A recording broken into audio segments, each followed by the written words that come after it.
Kia ora koutou, ko Whakarongo ahau. Karakia timatanga is an opening blessing. It's part of the tikanga, the way in which we do things in Aotearoa, New Zealand. So I will begin me karakia tātou. E te whānau, whaia te mātauranga kia marama, kia whaitake ngā mahi katoa, tu maia, tu kaha, aroha atu, aroha mai, tātou ia tātou katoa. For this community, our family, seek knowledge for understanding, have purpose in all that we do, stand tall, be strong, let us show respect for each other. Kia ora. So let us introduce ourselves. David Allen from Midland Actors Theatre and the convener of the conference. Viv, would you like to introduce yourself? Oh, kia ora everyone. I'm Viv Aitken. I'm in Aotearoa, New Zealand, and I'm here with my friend Whakarongo. Whakarongo is, if you'd like to introduce yourself. Hi, kia ora koutou, ko Whakarongo ahau. My name is Whakarongo Tauranga and I am in Aotearoa with Viv, and yeah. Thank you. And Vaishali. Hello everybody, I'm Vaishali Chakravarty and I'm from India. Right now I'm in London because I'm attending the conference. And I work in drama and education in India. And I run an organization called Joy of Drama. Vaishali, you've had a haircut, I think. The London effect. In London, right, yes. I thought you changed, yes, since you only arrived a couple of days ago. Yes, it looks very nice, very nice. Thank you, thank you. So we're calling this session Mantle Around the World, and I'll be hosting today, but my hope and my plan is to say as little as possible and to let everybody else do the talking. So, but this session really arose from, Viv has written a book and published a book recently called Real in All the Ways That Matter, and it's about Mantle the Expert. But and it's partly about, it's about an introduction to Mantle, a very useful introduction to Mantle, but there's also this theme running through it, isn't it, Viv, about how if you move anything like Mantle from one culture and one country to another, how it has to be changed or rethought. Maybe you can Absolutely. Mm. Yeah, it's been a fascinating journey discovering that. In fact, the perfect metaphor for that is for us in a moment to have a look at that video of Dorothy Heathcote teaching in New Zealand. If we have a look at it in a moment, we'll see that she's working with some children and she's planting bamboo. And may we have a look at that little clip, and then that will serve as a beautiful metaphor for our whole conversation, I think.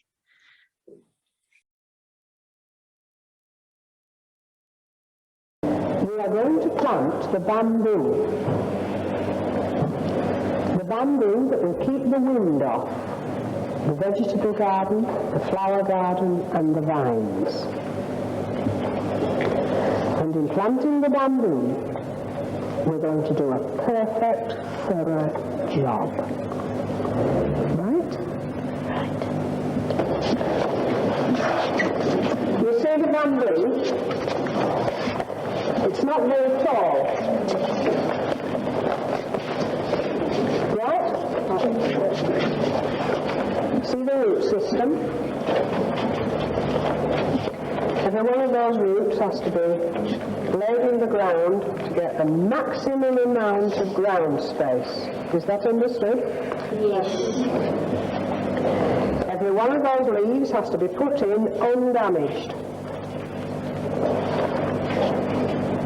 They're very, very slender and they're very, very easily damaged. You can see how easily they bend, can't you? The right amount of water has to be got into the ground before you put the root in, right? Right. So it's a beautiful bit of Dorothy in action. It's irresistible. I don't know if you could quite hear it all. So she's very commanding, Every child in the room is aware of the gravitas and the ritual. They're planting bamboo as a windbreak. However, bamboo in New Zealand is a noxious weed. So if you plant bamboo in our ecosystem, you're setting yourself up for quite a lot of trouble. So it's a beautiful metaphor for how this plant, this plant can be brought from one country to another, and people not necessarily understanding the ecosystem that they're planting into. And I think that serves as a little bit of a metaphor for the dangers of transplanting one pedagogy to another. There's nothing wrong with bamboo. It's a fabulous thing, and it is a wonderful windbreak, but it's not about the bamboo's implicit qualities. It's about understanding bamboo in relation to the ecosystem it's being introduced to. So I'd like to invite us to think about our beloved Mantle the expert and dramatic inquiry in that way as well. It's not whether it's always worked for us, it's how it's going to work in the ecosystem that it's being introduced to. And increasingly, I've been more and more fascinated, and we all have here in New Zealand, about what we've taken for granted and what needs to adapt to the ecosystem. So, yeah. And what sort of changes does that involve, do you think? Is it changes of language? Is it changes of methodology? All of the above.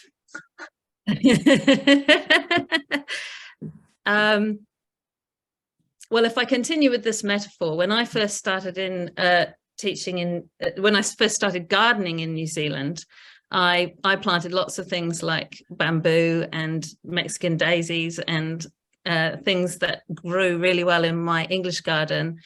And then I spent a long time trying to get those things out of my garden. And then a few years down the track, someone showed me a pamphlet called Plant Me Instead, which was a really handy list of plants that would give me the same kind of look. But so one of the things that Whakarongo and I have been working on is a kind of use me instead, guide for teachers. So it's still very much in the offing. And Whakarongo can talk about some of the things that we've put on there, some of the detail, but even the notion of embodiment is something that as a European, as a Pākehā, I kind of tend to assume that fully embodying someone and speaking and talking as them is kind of the core of dramatic work. But even embodiment, the idea that you would step into someone else's body and be them may not be a first assumption. I'm actually going to invite Whakarongo, if she wants to jump in and talk about some of the things that you've been working on in this field. So I didn't really introduce us fully, sorry. I'm Viv, and I work in schools around New Zealand, and Whakarongo is a teacher that I work really closely with, and also co-chair of our little trust here in New Zealand. So Whakarongo, do you want to add on to some of those conversations we've been having about what does and doesn't feel right in a Māori worldview? Hi. So within Aotearoa, first of all, I'm going to share a whakatauki, which is a saying. It's ka pua wai ka hiki ki te haere. A blossoming takes place and a journey is set out on. And our journey with Mantle of the Expert and Dramatic Inquiry within Aotearoa has been about exploring what parts of Mantle of the Expert do actually translate to Aotearoa. And one of the things that Viv was talking about when we think about the core of some of what we do, that idea of embodiment is wonderful, but we've chosen, many of us in Aotearoa have chosen to use Mantle of the Expert and Dramatic Inquiry to explore our critical histories. And in those histories, there are stories, and those stories relate to atua, which are the gods. And in Aotearoa, in a general story, and say like a fairy tale or something like that, you can go in and you can be Peter Pan, and you can you can be the old woman in the shoe, But in a traditional Indigenous story that relates to Aotearoa, you cannot be an atua. You cannot embody the gods, just probably much in the same way that you probably wouldn't ask children to be Jesus or be God. It's the same thing here, and there are what we would call tikanga, ways of doing things, and in order to be culturally responsive and culturally respectful, it meant having to find other ways of doing what we would generally, within Mantle of the Expert, not think twice about. So I think that's kind of what we've come to try to find ways to, as Viv said, try this instead of being in full role as a real life historical figure or a sacred figure. We use other ways, perhaps use a symbol to represent that that essence or the presence of that historic figure. Yeah, so it's really about also connecting with kaumatua, so our elders, the people who are here who hold the knowledge of those stories that are so incredibly special and important, and taking guidance and advice from them, a trusted mentor about what feels right. And like most things, there is no one way of doing things, and different iwi, different tribal groups have different tikanga, different ways of doing things that are accepted for them. And so it can't just be a pick this up and put this in Aotearoa and everybody can do the same thing. And Vaishali, I think we've talked about this before, where it's very similar in India, I believe. Yes. So India, as everybody knows, is a huge country, and the moment you move from north to the south, culture changes drastically. Geographies change, and thus culture changes. But we do have a lot of shared history, and that is something that we usually look at through Mantle. We have tried looking at through Mantle, but as Viv was rightly saying, that things need to change, the pedagogy changes. So I don't know if we can call it Mantle, but we need to bring in lots of modalities which Indian children understand. But having said that, within India also, there is not just the difference of culture, but also class and caste. So we have to keep that in mind as well when we introduce anything to children, because now in schools, there is this 25% reservation for lower economic section of children. And when those children come with the, I'm talking about the class difference, the way we approach a topic becomes more generic. That is what I have been seeing. It becomes more and more generic. And as we become more and more generic, and especially during online and the pandemic, we were working online. And children from various countries also came in who were Indians, but they lived in different countries. So I could see that, what the kind of mantles that we would do, or the topics that we would choose essentially when we would do physical classes, in one place. Suppose in Delhi, we are dealing with things associated culturally with Delhi. But the more we expanded, the culture became more generic. And we kind of figured out topics which would affect a child who has Indian parents. So that way, probably, I could see a difference and a similarity at the same time. But yes, when we move from one culture to the other, North Indian culture to the South Indian culture, a lot of things, a lot of terminologies change. The way you construct your sentence changes. And the biggest hindrance is the language. Because the only one language that we can really, use across India is English. And unfortunately in India, the way we learn English is very different.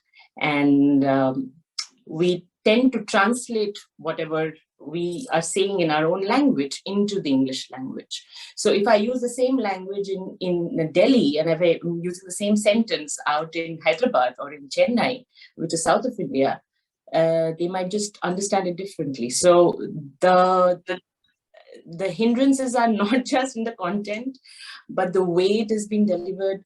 What you're wearing in the classroom makes a huge difference. So when I go and work with teachers, I wear a sari and go so that they don't think that, okay, she's somebody who knows something else and she's different. So there are a lot of things that, culturally comes into place or into thinking, into mindful thinking before we enter drama or Mantle. Thank you. If I can just build on that, I think you've just added a fourth thing to my three things I was going to mention. So when you ask the question, what are we finding needs to shift? The first thing that comes to mind is content. So, what you make your mantles and dramas and inquiries about. The second thing is form. So what Whakarongo was saying, that the forms, the ways of working, it puts us on our mettle with our form, but it's great because when you dig deeper into Heathcote's practice, she provided us with 33 ways of going into role. There are probably even more than 33 if you include digital ways of going into role. So what you find yourself using are more of the symbolic, evocative, aesthetic kind of role taking. We were using today a sandbox to, with the light and the sand through it to evoke Aotearoa.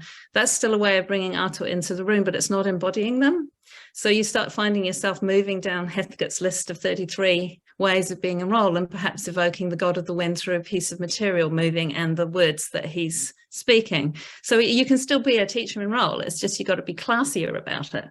So there's form, there's content. I think there's also process. Don't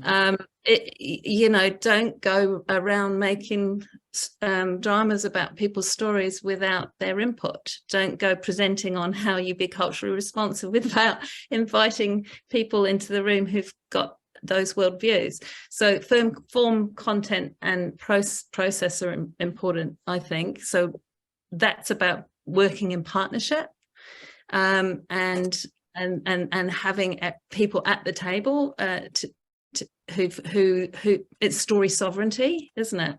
Making sure that the people who have the knowledge and have the stories and have the viewpoints that you're trying to reflect for your children and your learners are part of the process, and that's really exciting. And then you've just also mentioned another one, which is language and translation, and ways of talking. And we make huge assumptions about the way that, we talk to children. If we talk to children in a really relaxed way and we say, hey, wait, what kind of things do you think are going to work here? We say, oh, that's shifting power in a really, even those power shifting and positioning type statements be really different. The use of eye contact is going to be really different. It's not a case of throw up your hands. It's just a case of figure it out and don't assume, as I think I would have assumed years ago, that there are sort of universals that all children ... all children play and imagine, but how they do it, the form, content, processes and language that they use are all different. And you also mentioned their modalities. So one of the things I'm really enjoying is working more and more I tend to teach a lot intuitively in my head, and a lot through, lots of sitting still, talking and being critical and debating. And I think we're having a wonderful old time. Yeah. And I think about Rawari Whakarongo, our cultural mentor in our little trust, who keeps saying, get out of your head and into your body. And so using more of the expressive kind of conventions and movement based and those kinds of things. So and it is different. That's the other trap that one can tend to fall in, is to say things like the Maori worldview, as though there's one way of thinking about it. So if Whakarongo's been talking about how in her context it really does not feel right to embody Aotearoa, I had another colleague say to me today that in her context that would feel fine. So it's really got to be responsive. That's why we say culturally responsive, culturally sustaining. Yeah. And it's fascinating. It is in Really India. fascinating. In India, we, like you said, that you can't play Jesus or you can't play God. In India, we have been playing only gods and gods and gods, and children love playing gods. So, and nobody has any problem with that. In fact, we also distort, we make fun, we bring the comedy out when we are, two gods are talking to each other. Children love doing all that. When you speak of process with, I think that is something which really, because I did not study, I think I should be thankful to myself that I didn't go jump into, reading books about drama and education before I started. So I just randomly started with children and I grew with them. So this contextualizing my way of speaking or my observations became very, very real. So in India, it is all about production. We are very dancey people, we like moving our hands, we like talking, we like dancing, and we are very extremely emotive. And I think so we are going to talk about this, David, maybe later in Bob's panel, but the whole idea of producing a product or showing people something that you've created with your body is very, very inherent in our genes. So if we don't perform, we are not doing anything. So it becomes very, very important for us to bring in the process in a way that, children are getting into roles. And if they wish, they can become anything that they want to. So, it's a big culture. There's no, just like Indian language, there's no Indian language. There is no Indian food. So there is no one Indian culture. But the one thing that India definitely, I would say this, that I've seen, because I've worked across India with children and teachers, one thing that I see in everybody is reverence, a lot of reverence. So the way you go and talk to child, you have to be very, very sure that the child does not feel that, okay, this is something that the adult is asking me to do and I'm supposed to do it. So this whole idea of obeying the elder is a lot in India. So if I ask them a question, they will look for the right answer. So also asking the questions, when Vivi was saying how to the language, the way you put a question, maybe I'm not asking a question at all. Maybe I'm doing something else through which they are answering a question. So yeah, this is very interesting, actually. I think too, Vaishali, in our context within Aotearoa, it's that idea of process and that idea of partnership and story sovereignty. So I understand the idea of performance. So Māori in general, the idea of waiata song and storying, we have an oral tradition, and it is all about storytelling and sharing those stories. And you mentioned the word reverence, and I think that there's a certain amount of reverence that is given to those traditional stories. There's a certain amount of respect that sits hand in hand, and Viv mentioned it about story sovereignty. And so the idea for many Māori of not all, because obviously it's different in different parts of the country, but the idea of not being atua or pretending that you know what an atua would have said. So there's a difference between telling the story as it has been traditionally handed down through generations versus changing the story or altering it in such a way to suit our purpose. And I guess that comes back to the idea that many of our stories, like Te Orokohanga, which is the creation story, many of those stories, they step back to what we would refer to as whakapapa. Everybody has a whakapapa. You can trace your lineage, your history, who you are, back to these traditional stories. So to be changing them in ways can sometimes be offensive for some elders, but not for all. And so it becomes one of those situations where every context, as you were saying in India, is different, and you have to work with and alongside the people who have the story sovereignty, whose history and whose people you're actually and whose ancestors you're actually talking about. And one of these things comes back to language. You know, you were talking about language and translation. So in Aotearoa, our founding documents, He Whakaputanga and Te Tiriti o Waitangi, they were documents that were actually translated, particularly Te Tiriti o Waitangi, and the understanding that Māori had around those documents versus the understanding that the Crown Pākehā had were very, very different. And so one of the things that we've discovered in Aotearoa about taking something like Mantle of the Expert and placing it in our context is that some of the things that we might naturally ask children to do, be the Crown or be people in these historical contexts, can actually be re-traumatizing, because there was, from the point of colonization, there was quite a lot of, there still is now what we would call mamai hurt around the way in which those things occurred. So taking something that fits in one context and putting it in ours has required a great deal of thought to think about how we can observe, understand, experience, and explore multiple perspectives in ways that are both culturally safe, and, as Dorothy would say, you protect children into experience. And so in order to protect children into experience from a drama perspective, we've had to then think about that might actually make the situation culturally unsafe, but by making it culturally safe, it might make it unsafe from a drama point of view. So there's been a lot of whakaaro ideas and thinking around how we're able to achieve both.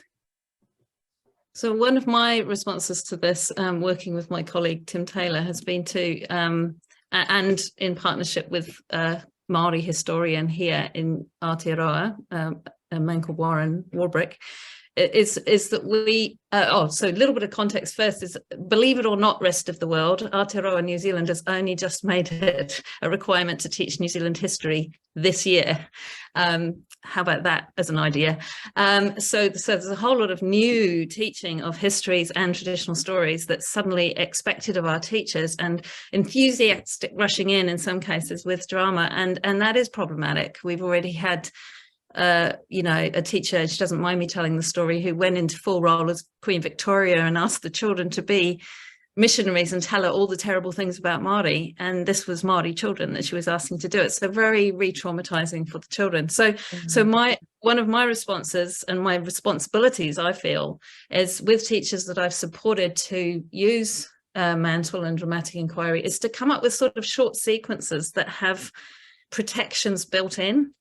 And they use things like frame distance and the 6 dimensions of dramatic imagination, and they use the other role conventions. So Tim and I, this is a slight plug, but it's also because it's really handy. We're just publishing a book with 40 of these short sequences, and they're called things like Step into a Moment in History, or Encounter Someone, or and some of them say don't use this if it's a sensitive topic, and some of them say, and what we've done is we've created them around local history examples and around picture books and things, and in each case we've done a UK example and a New Zealand example, and they're so different even out of the same sequence, and it's been fascinating. And the invitation then is to take, they're not conventions, what some people would call conventions. They're more like a sequence, and they deal with the form, they deal with the content, or you bring the content, and they deal with the sort of the language in as much as we can. And yeah, they're proving quite helpful. So watch this space. Because I think if you just set people loose with all the tools, you know, all the tools, all the you've then got to figure out how to use them every single time, and that's quite hard. So if you think about, you know, we're all opening doors to imagined worlds to teach our children in, and we know that all these things we can do while they're in there, while we're in there, but we can also stand on people's toes or cause pain or do things. We don't all necessarily know how to do frame distance or protect into feeling, so it's quite helpful to have a little thing, a little sequence that, you know, will open that door. Or if you like, what we're calling them is keys, because you know, when you hold a key in your hand, you don't have to know what every little bump and ridge does. You just have to know that they're all there for a reason, and they'll take you through that door. So there's 40 of those keys coming, and that's one of our responses to this is how do we protect our teachers, and give and stop them throwing up their hands and going, well, it's obviously too hard and I could just get it wrong. I'll just stand up in front of the children and teach them through transmission. We don't want that. We don't want people put off using drum with all these cautionary tales.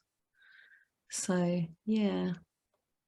It sounds fascinating. I'm really looking forward to that book. You know, it sounds vital, really, that we have something like that.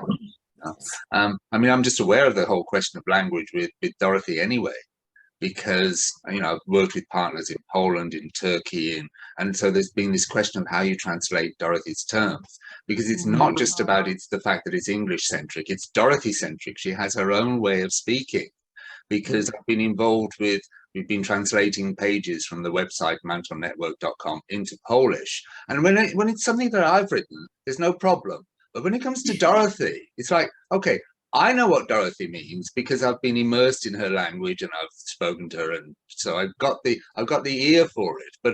But actual fact, to translate it is very difficult because it's very particular, and she has her own kind of language as well. I don't know if it'd be useful if you're able to share any concrete examples of projects that you've done where there's been some of these issues have come up. Yeah, I think Whakarongo's got well, it's not so much issues as a celebration of what works. Say for yours, Whakarongo, do you want to share your slide? I can. Oh, it's that's slide 8, Iris. The one with the critical histories.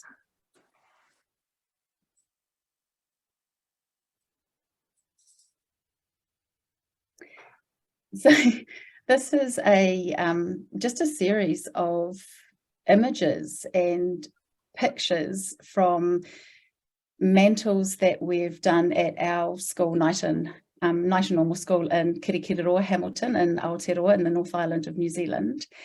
And one of the things, I guess a lot of what we've been doing within our kura, within our school, has been around how we're teaching these histories. And so a lot of the language that we use, and you'll hear it in my kōrero, in my talk, is the shifting in and out of te reo Māori, and the way in which we might say something can be quite different to the way in which Dorothy might say it. And Tim uses this idea as well, and many people do, of the idea of invitational language, and that really aligns with the way in which we do things in Aotearoa. And when you look at these series of pictures, they are all actually depicting moments from Aotearoa's history, and the language in which we've used has been connected to thinking about what works from a te ao Māori point of view, the world of Māori, and how we then align that with the fact that, at least at my kura, my school, we have between 630 to 700 children roughly, and more than 40% of our school are English language learners, and they come from all over the world because we are connected to the University of Waikato, and many of our families, they're there because the parents are, you know, doing their doctorates or they're doing their masters or they come to study, and so they bring all of those cultures, and that idea of language has to translate to not only our Te Ao Māori perspective, but also and connect in a way that the many, many cultures that are at our school. I think we have in excess of 60 languages that are spoken at our kura, and it might be the same in many of the other places that where you work. Yeah, so these pictures represent different parts and aspects of our history, and the idea of culturally sustaining practice has been about thinking what terms Dorothy might use and how we would shift those to suit our context. Is that what you were thinking about, Viv? And if I can jump in, I'm conscious we need to let Vaishali share her picture too, but just before we do, one of the habits, one of the practices that shows on these slides is one of the ways of protecting children from embodying difficult moments is and Whakarongo's a whiz at this. If you look at the images on the right, is using the sort of projective play of dolls or figures or puppets and dioramas. So it's old-fashioned teaching in some ways. And Dorothy was a great one for the pictures, but we really enjoy working in the iconic and holding, you know, Captain Cook and the party that met him on the beach, and manipulating and moving those figures around rather than manipulating and moving our bodies around. So that's akin to the way that children sometimes play firefighters with their bodies and sometimes play superheroes with their action figures. So it's still tapping into that capacity for play and imagination and imagined worlds, but in a projective way. And that's that if you did nothing else but do that and then speak the words that those people are doing, you've immediately protected children into feeling. So just conscious of time, Vaishali, you've probably got something to I would like to just show the first slide, the slide right after that, Mantle Online India. So I was talking about, so we went online on, in 2020, before the lockdown actually hit, because there were already 3 cases in Kerala, and we were in Kerala when COVID started. So, so we went online, and because we went online, suddenly all children from all over India came together, and we had to kind of, group them in a way that, it's a mixed cultural group. And one thing that really was common across were markets, Indian markets. And unfortunately, because of COVID, markets were all closed down. And suddenly the whole concept of a market changed from a physical market to a supermarket, or maybe Amazon, or, we have this big basket over here. You just need to, open an app and order, and your vegetables are home. So children, all of them, we started a Mantle on, looking at markets of India, because this is common everywhere. You go, you get these markets. And the next slide, please. So thank you. These are certain problems that the children actually spoke of without being in a market ever. So they have known in a market, maybe when they were very little, but these were some things that children came up with. And then through these problems, we kind of brought in a little bit of research. And in the research, one of the students found this photograph. Can we just go on to the next one quickly?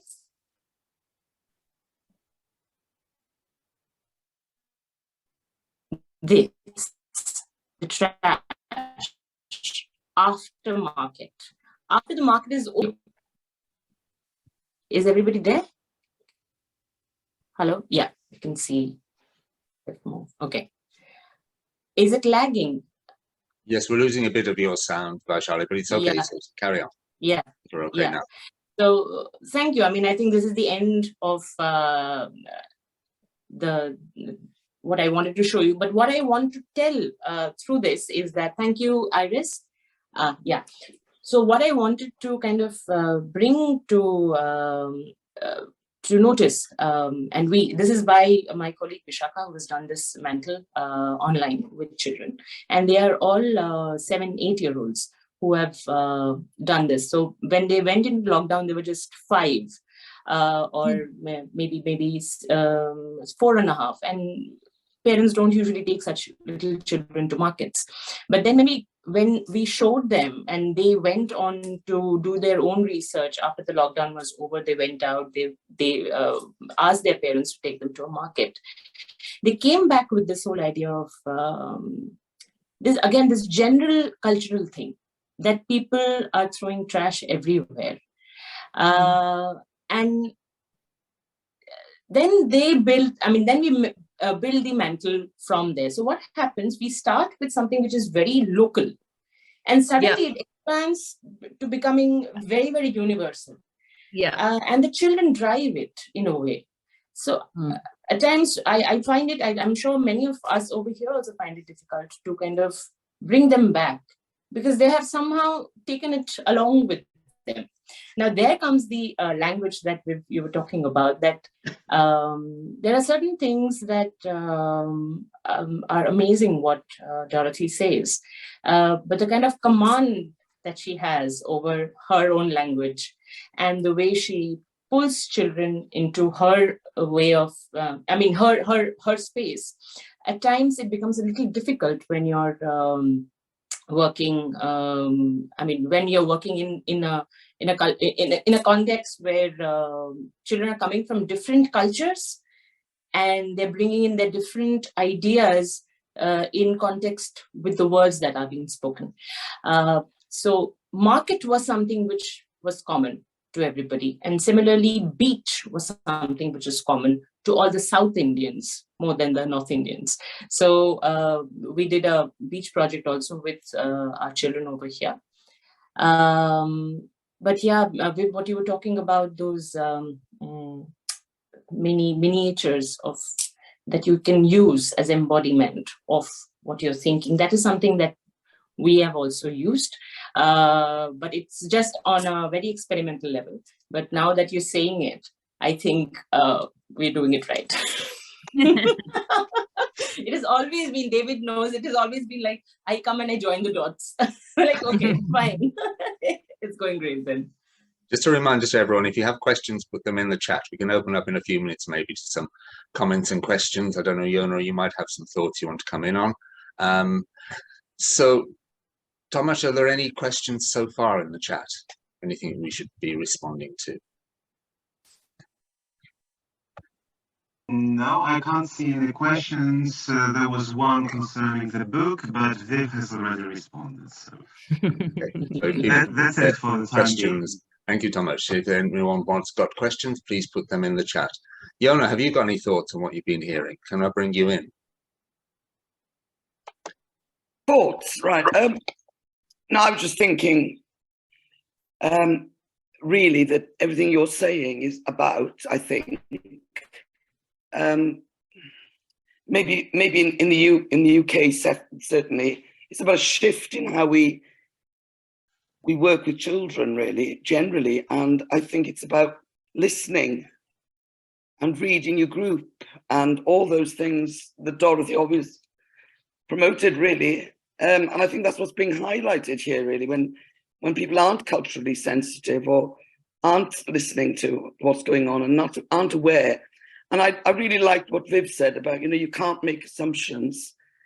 And I think very often that's been a danger, really, in the way we work in the UK, certainly. And I think, Yona, I can say this to you because you're my mate. I think it's even harder than that, because I've always trusted my gut. Yes, I've always trusted what I feel is going on, but my gut tells me that bamboo is fabulous. Yes, yes. But I've always known. But so I think it's even before we get into the classrooms, it's even starting to have some difficult conversations with people get people to come and observe us. You know, I'm sharing my planning with Warren, my cultural mentor at the moment, and he just tells me when there's an ick factor, and I go, explain the ick, explain the ick, and we keep working on it until the ick goes away for him. I can't feel that ick. So I think it's an even bigger challenge than reading the room. It's realizing that we can't read the room. And there have been some really good challenges to the bits that we love and adore about this work. Like, I don't know if anybody's caught up with the work. I never thought I'd quote Brene Brown, but Brene Brown's been talking about empathy and saying, you know, empathy, it's not walking in someone's shoes and seeing what it's like to be them. Empathy isn't that. Empathy is listening to someone else and believing them. And getting out of the way so they can tell their story. That's a huge, you know, we've all just swanned around going, oh yes, our children are all going to understand what it was like to be a slave. Well, no, they're not. They're going to have a think about what it would be like for them to pretend to be someone in that situation for a minute.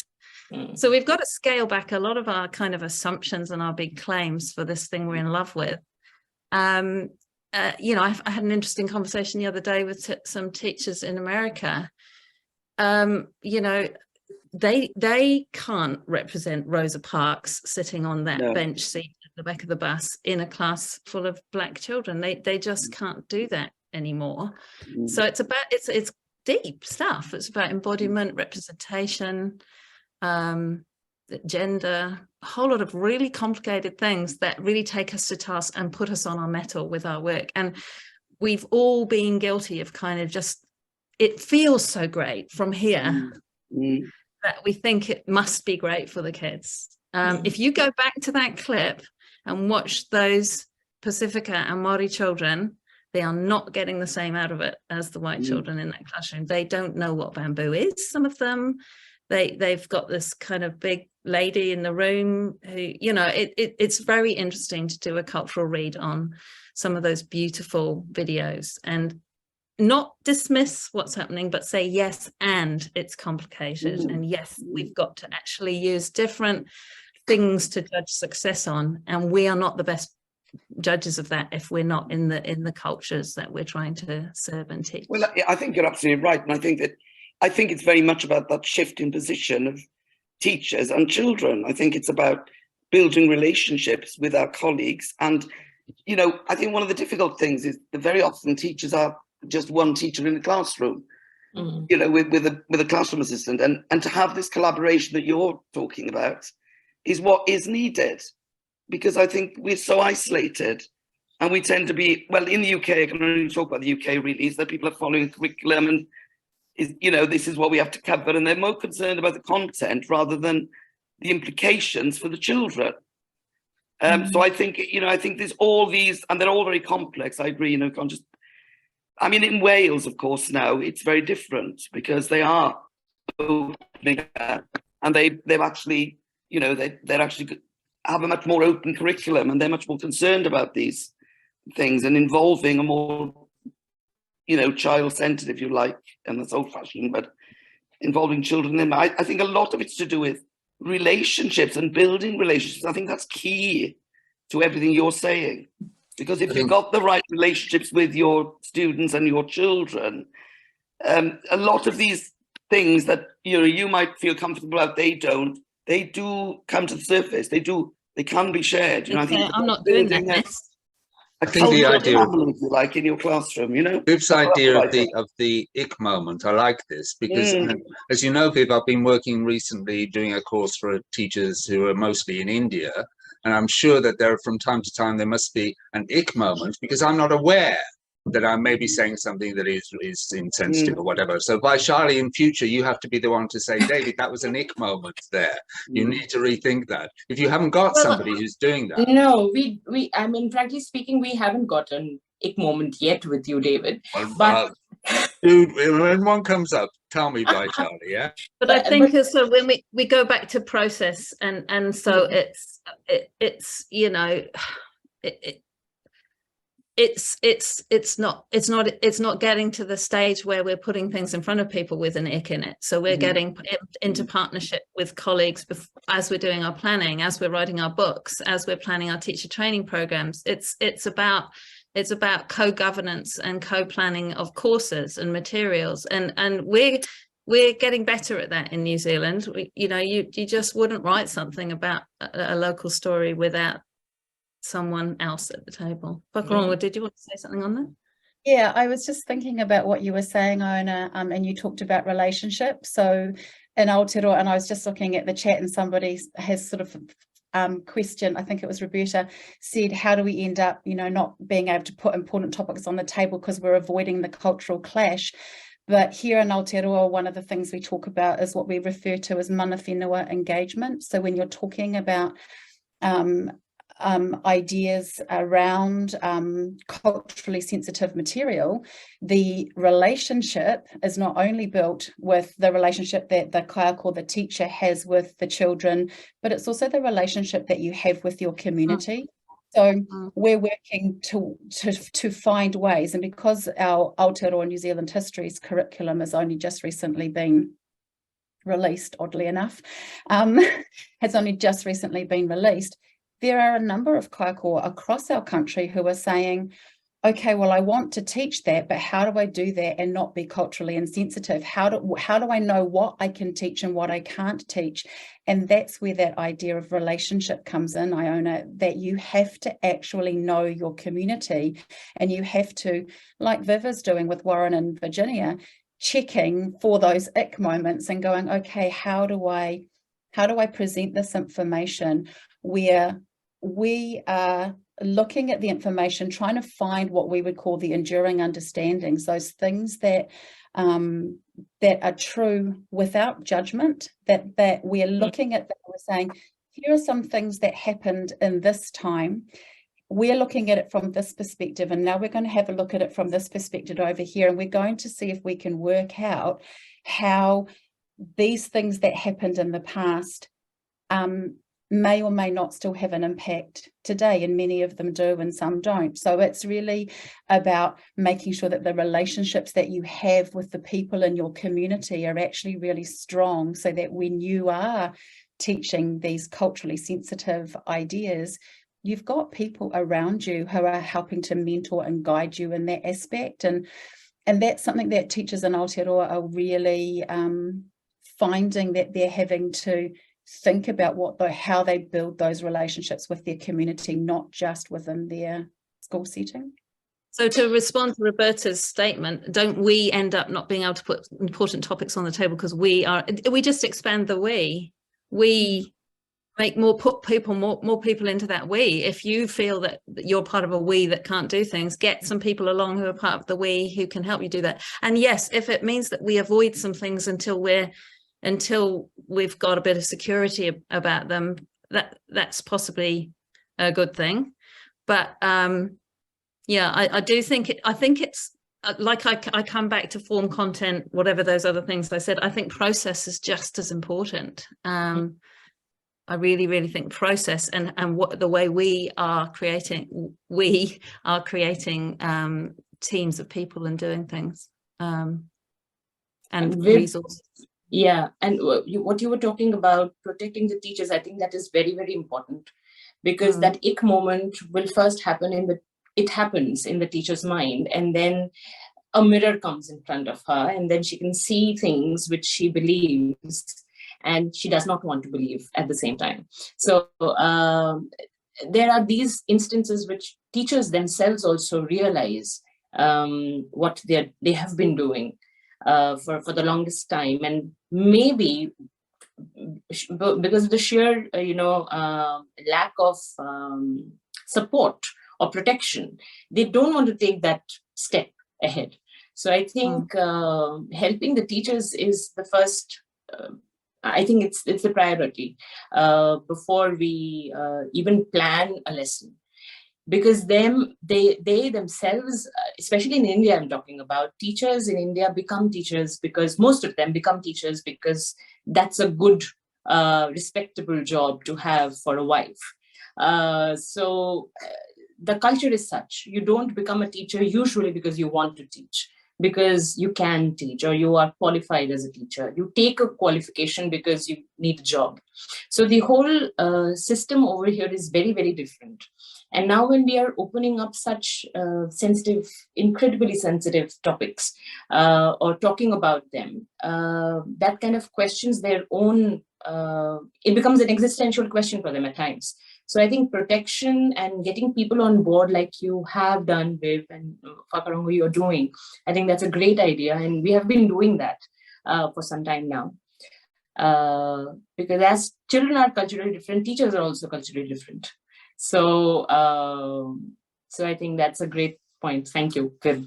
It's also important to you know, because I can see messages sort of going, oh, well, don't we just throw our hands up? I do understand that feeling, and I felt a bit trapped myself until I changed my processes, and then I went, this is the secret. But it's also a two-way street in that, you know, we found new metaphors for understanding Mantle of the Expert that coming from the Māori world, you know.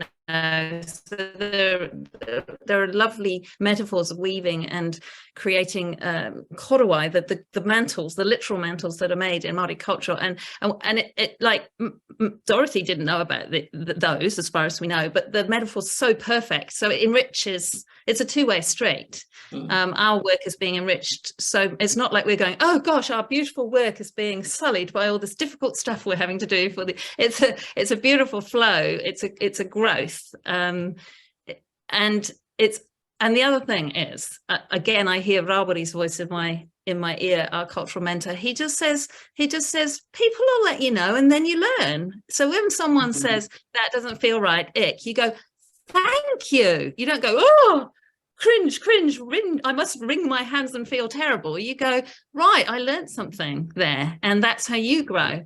So not being